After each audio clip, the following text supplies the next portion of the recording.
భరోసాగా ఉండి సీట్లు ఇస్తారా, లేదంటే దాని మీద కొంతమందిని అన్న పక్కన పెట్టే అవకాశం ఉంటుందా? నేనంటో అదే స్పష్టతని ఇచ్చేయాలని చెప్తున్నా. ఇప్పుడు సిద్ధరాప్పల్ రాజు ఆయన మాజీ మంత్రి, ఆయన అలాంటి వాళ్ళు ఇప్పుడు పార్టీలో ఉన్నారు కాబట్టి వాళ్ళు అంత వేధింపులకు గురయ్యారు. వాళ్ళని తీసేసి వేరే వాడిని ఎందుకు పెడతారు? అంత పిచ్చతనమా?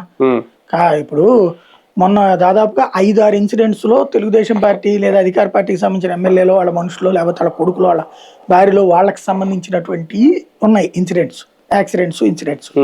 వాటన్నిటిలో ఏ యాక్షన్ లేనటువంటిది ఇక్కడ ఇతర విషయంలో చేసుకొచ్చారు సిద్దిరాపల్ రాజు. తమ్మినేని సీతారాం అది ఏదో 2 ఏళ్ల క్రితం దట కొనుక్కున్నది, ఇప్పుడు తీసుకొచ్చారు వివాదాలు. అది కూడా సివిల్ సూట్ ఉన్నటువంటి దాంట్లో.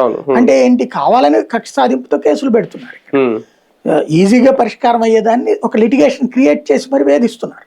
అట్లా వేధిస్తున్నప్పుడు నీ మీద వేధించాడు కాబట్టి చంద్రబాబు నాయుడు నేను నిన్ను వదిలేస్తానంటే ఎట్లాగా? అప్పుడు ఇంకే నాయకుడు ఉంటాడు తోడు? కాబట్టి వాళ్ళెవ్వరిని వదలరు. నేను చెప్పేదల్లా గ్యాప్లు ఉన్నటువంటి చోట్లన ఫస్ట్ ఇక్కడ క్లారిటీ రావాల్సింది ఒక్క అంశం. పాత నియోజకవర్గాల్లో ఉంచుతారా, కొత్త నియోజకవర్గంలో ఉంచుతారా? మొన్నటిసారి 2024లో పోటీ చేయించిన నియోజకవర్గమా, 2019లో పోటీ చేసిన నియోజకవర్గమా? ఈ స్పష్టత కావాలి.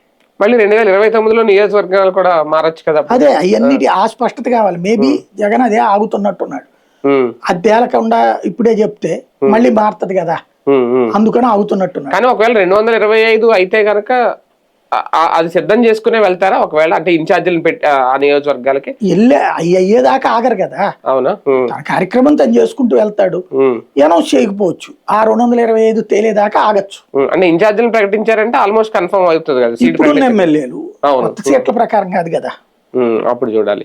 రైట్, చూద్దాం. మొత్తానికి 5,000 కిలోమీటర్ల పాదయాత్ర ఈసారి చేయబోతున్నారు అని